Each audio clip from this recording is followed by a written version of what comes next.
Hello students, मैं Deepshikha Dwivedi Ashwini GS classes में आप लोगों का बहुत बहुत स्वागत करती हूँ। तो बच्चों, आज हम एक जो ये क्वेश्चन सीरीज रखेंगे, ये पूरे के पूरा रिलेटेड रहेगा आरबीआई से, यानी कि रिजर्व बैंक ऑफ इंडिया से।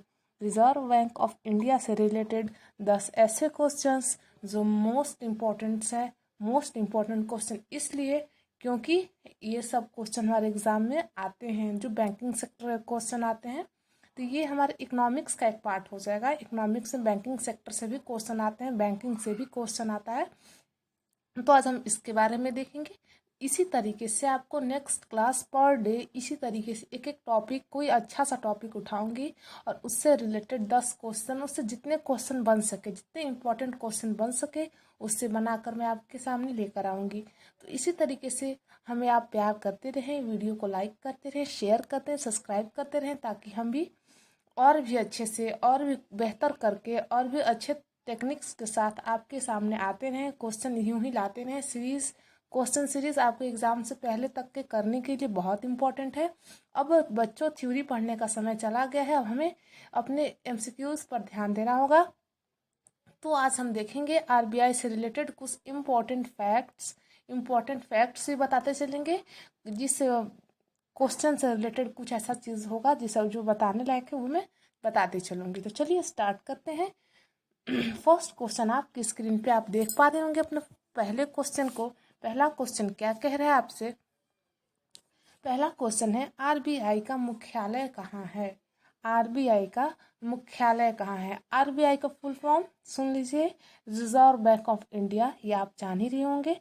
अब आरबीआई का गठन कब हुआ, स्थापित कब हुआ, स्टेब्लिशमेंट कब हुआ, स्टेबल कब हुआ, ऐसे भी क्वेश्चन आ सकता है। आरबीआई कब बना? 1935 में, ठीक है, 1935 में। और आरबीआई का फर्स्ट, अगर आपसे मुख्यालय पूछा जाए, first head quarter of RBI, अगर क्वेश्चन ऐसा आ जाए तो आप कोलकाता में टिक लगाएंगे। लेकिन यहाँ आपसे पूछ रहा है कि आरबीआई का मुख्यालय कहाँ है। प्रथम मुख्यालय पूछता तब कोलकाता हो जाएगा, लेकिन मुख्यालय जब पूछा है तो आपको थोड़ा सा ध्यान देना होगा इस बात पर कि यहाँ प्रथम मुख्यालय पूछा है कि केवल मुख्यालय पूछा है। तो यहाँ हमारे क्वेश्चन में क्या इंडिकेट है?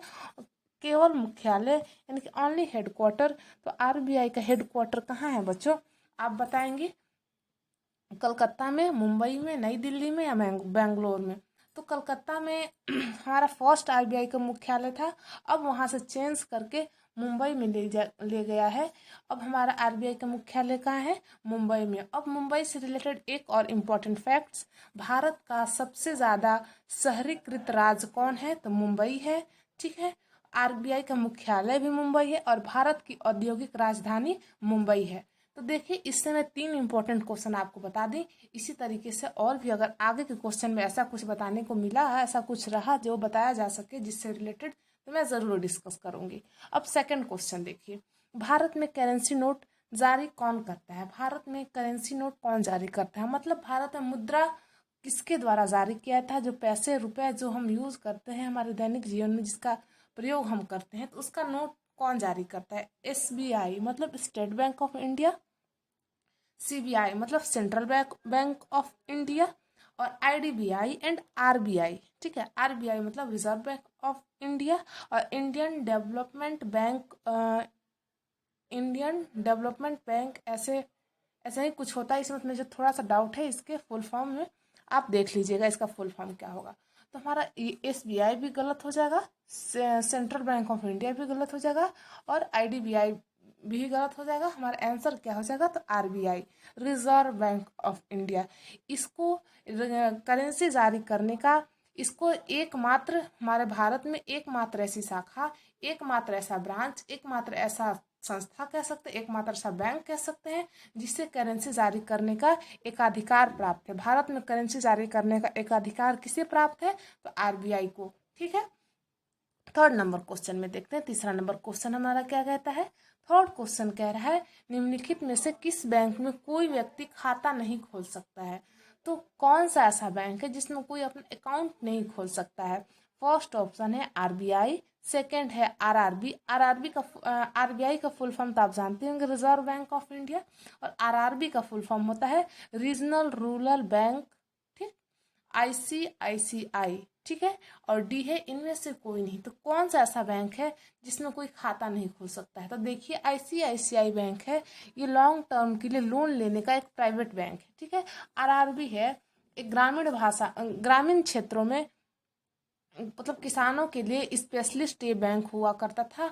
अब ये बैंक खुलने बंद हो गए हैं, पहले खोले जाते थे आज़ादी के बाद, जब एक किसान शहरों तक नहीं आ पाता था तो ग्रामीण क्षेत्र में RRB का स्थापित किया था। RRB मतलब रीजनल रूरल बैंक को, इसका मोटिव था कि छोटे किसानों को बैंक तक लाने का।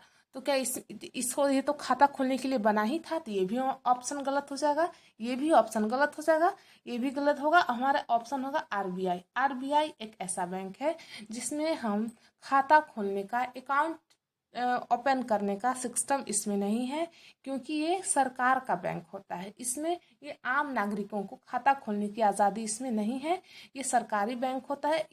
इसे बैंकों के बैंक के नाम से भी जाना जाता है। बैंकों का बैंक किसे कहते हैं? तो RBI का, और सरकार का बैंक कौन है? RBI है, ठीक। तो अब देखिए फोर्थ क्वेश्चन की ओर बढ़ेंगे।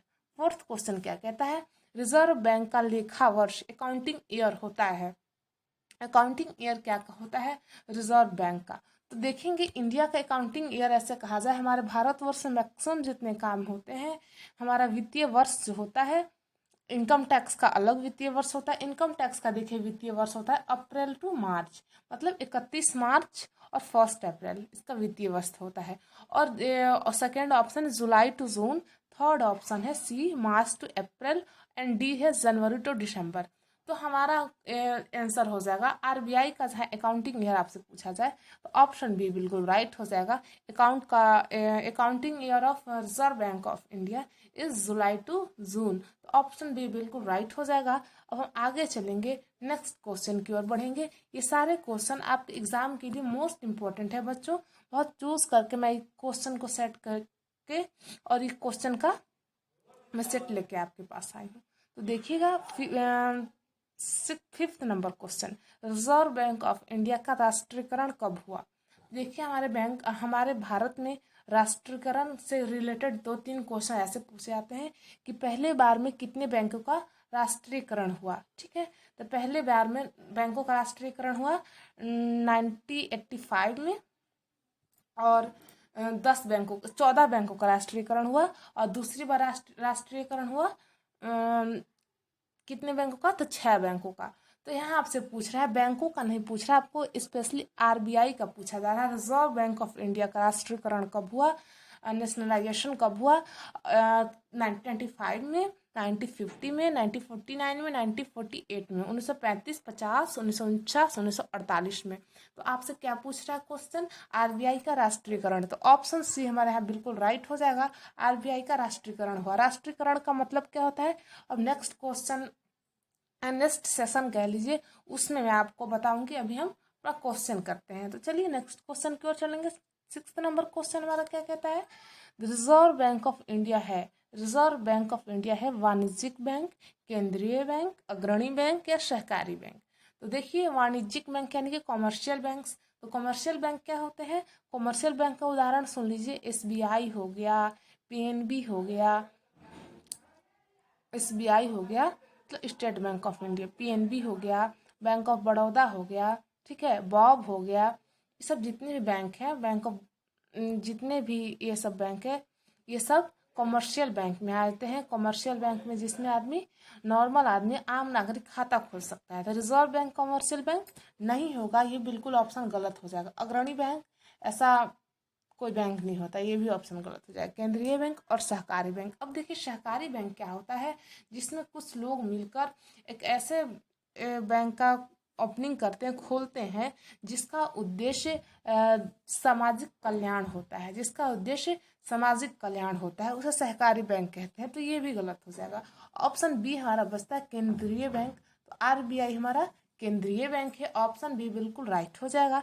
अब हम आगे चलेंगे 7th क्वेश्चन की ओर। देखिए 7th क्वेश्चन क्या कहता है आपके स्क्रीन पर? रिजर्व बैंक ऑफ इंडिया में नोट निर्गमन विभाग के पास हर समय कम से कम कितना मूल्य का स्वर्ण कोष होना चाहिए? ऑप्शन क्या कह रहा है कि रिजर्व बैंक ऑफ इंडिया के नोट निर्गमन विभाग में स्वर्ण कोष कितना होना चाहिए, कितने समय का, हमेशा मतलब उनको रखना ही रखना है, कितना स्वर्ण कोष उन्हें रखना ही रखना है। ऑप्शन में आपका ये कह रहा है, क्वेश्चन में आपका ये कह रहा है रिजर्व बैंक ऑफ इंडिया के नोट निर्गमन विभाग में हर समय कितने का कम से कम मूल्य का स्वर्ण कोष रखना चाहिए। तो ऑप्शन क्वेश्चन बिल्कुल नया है और बिल्कुल इम्पोर्टेंट भी है, क्योंकि बार बार एक ही क्वेश्चन कोई थोड़ी ना एग्जामिनर पूछेगा, थोड़ा तो डिफरेंट कुछ होगा ना, तो डिफरेंस इसमें आपको देखने को मिलेगा। आप यदि और बुक्स पढ़ते होंगे और जब कहीं आप किसी माध्यम से पढ़ाई करते होंगे तो कुछ क्वेश्चन आपको मिलेंगे जो जनरल है बट इम्पॉर्टेंट है, लेकिन कुछ अच्छे क्वेश्चन मिलेंगे, मतलब यूनिक क्वेश्चन। तो ऑप्शन ए क्या कहता है 85 करोड़ का, और बी कहता है 115 करोड़ का, डी कहता है 300 करोड़, और सी ऑप्शन कह रहा है 200 करोड़। तो आरबीआई का जो नोट निर्गमन विभाग है उसके पास कम से कम हमेशा 115 करोड़ का स्वर्ण कोष होना चाहिए। अब ये जो स्वर्ण कोष है, इससे एक और मैं बात आपको बता दूं कि जो स्वर्ण कोष है इनका मूल्यांकन कैसे, किस आधार पर किया जाएगा, उन स्वर्णों का मूल्य कैसे पता लगाया जाएगा कि उनका मूल्य कितना है। 115 करोड़ तो होना चाहिए, ये लिमिटेशन है, उनके पास हमेशा इतना होना चाहिए, लेकिन उस मूल्य का, उस स्वर्ण के मूल्य का निर्धारण कैसे करेंगे। तो जो गोल्ड का जो प्राइस इंटरनेशनल मार्केट में उस समय वर्तमान में होगा, उसके अकॉर्डिंग उस स्वर्ण कोष का हम पता लगाएंगे, उस स्वर्ण कोष के मूल्य का निर्धारण करेंगे। तो एक बार फिर से सुन लीजिए, आरबीआई के जो नोट निर्गमन विभाग के पास स्वर्ण कोष होगा उसका लिमिटेशन 115 करोड़, और उसको उस स्वर्ण कोष का कितना मूल्य है इसका निर्धारण कौन करेगा, तो इंटरनेशनल मार्केट में जो गोल्ड का प्राइस उस समय वर्तमान में जो करेंटली जो प्राइस होगा उसके अकॉर्डिंग हम प्राइस का पता लगाएंगे। तो चलिए हम नेक्स्ट क्वेश्चन की ओर पढ़ेंगे। 8 क्वेश्चन, 8वां नंबर क्वेश्चन हमारा क्या कहता है, भारतीय रिजर्व बैंक की प्रथम महिला डिप्टी गवर्नर कौन है।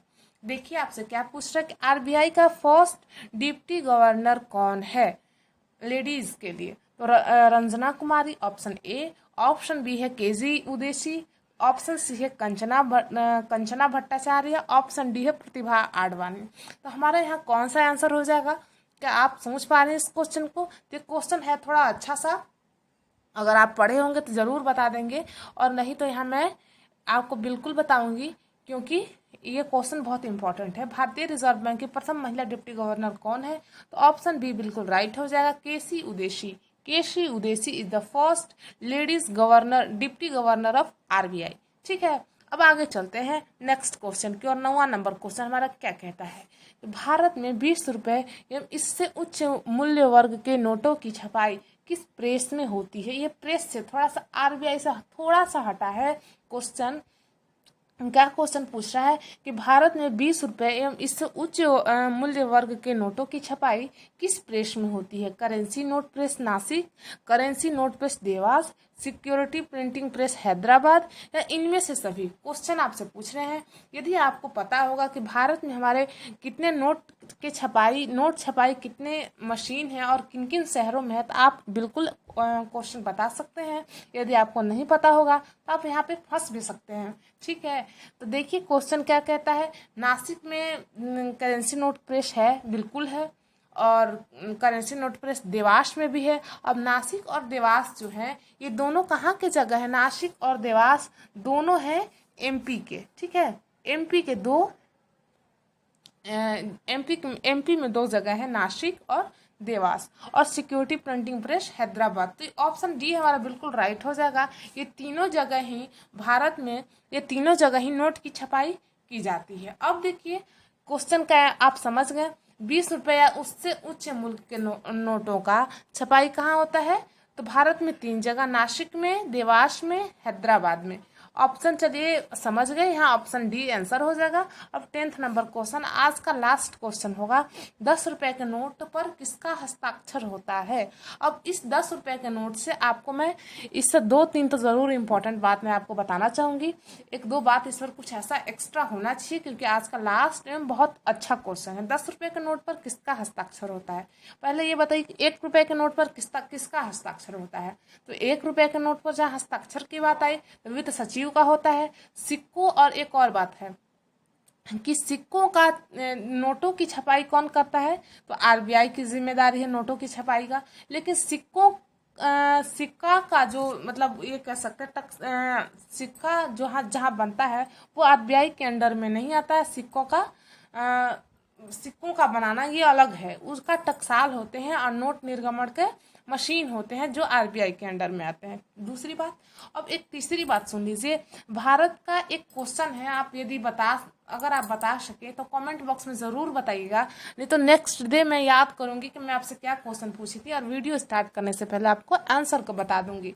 तो भारत का कौन सा ऐसा प्रथम सिक्का है, भारत का प्रथम ऐसा द्विधात्विक सिक्का कौन है, भारत का प्रथम द्विधात्विक सिक्का कौन है, मतलब दो धातुओं से निर्मित सिक्का भारत में ऐसा कौन सा सिक्का है जो डुअल मेटेलिक है। अगर हिंदी में नहीं समझ पा रहे हैं तो इंग्लिश में भी मैं बता दूं, डुअल मेटेलिक मतलब दो धातुओं से मिलकर बना कौन सा सिक्का है। तो ये आपका होमवर्क वाला क्वेश्चन है, क्वेश्चन ऑफ द डे है, आपने सुन लिया। अब 10 रुपए के नोट पर किसका हस्ताक्षर होता है, इसका आंसर भी सुन लीजिए। ऑप्शन डी बिल्कुल राइट हो जाएगा, reserve Bank of India. Only 1 रुपए का नोट वित्त सचिव छापेगा, 1 रुपए का नोट वित्त सचिव छापेगा, बाकी नोटों की छापने की जिम्मेदारी किसकी है, तो रिजर्व बैंक की। सिक्कों की छापने की जिम्मेदारी रिजर्व बैंक की नहीं होती है, 1 रुपए से ऊपर के नोटों की छापने की जिम्मेदारी हमारा रिजर्व बैंक के ऊपर होता है। तो रिजर्व बैंक से रिलेटेड मेरे पास इतने कुछ क्वेश्चन थे और इससे रिलेटेड कुछ और मैं क्वेश्चन आपको बताने का प्रयास की हूँ। आप उसे पूरे वीडियो में यदि आप ध्यान से सुनेंगे तो कुछ और क्वेश्चन भी यहाँ से बन सकते हैं। तो बच्चों आज के लिए इतना ही, नमस्कार, जय हिंद।